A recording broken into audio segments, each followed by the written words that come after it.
भइल एयरटेल के कस्टमर से, प्यार भइल एयरटेल के कस्टमर से।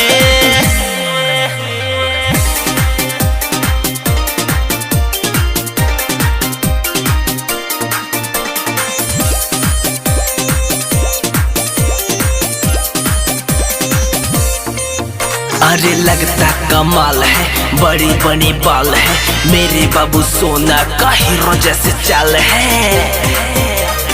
हीरो जैसे चाल है। कोहेला हमरा से मेरे जानू, मिलना कभी प्यार करते हैं, माना जे करे तो कोहे फुसला के, दिल से हम तुम पर ही मरते हैं। लाखों में एगो मिलल वाला भर, मांगेला किस वीडियो कॉलिंग बाय के, होठवा के लहले धोए के मोबाइल झूमर पे।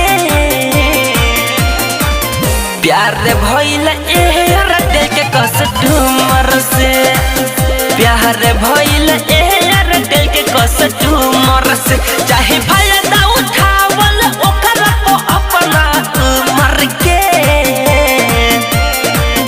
प्यार भइल एयरटेल के कस्टमर से, प्यार भइल एयरटेल के कस्टमर से।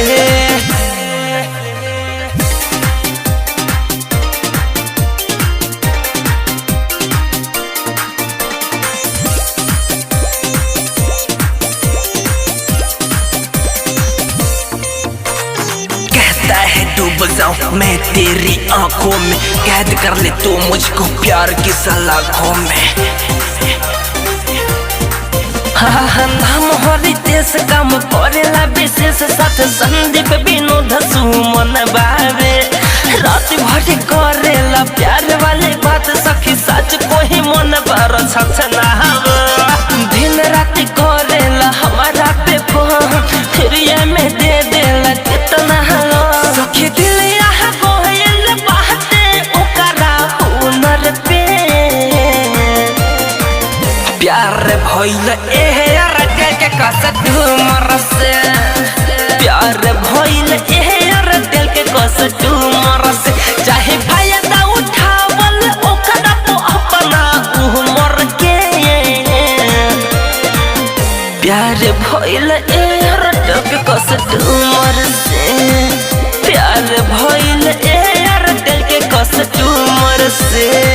Presented by Raj recording studio, Gadaura बाजार।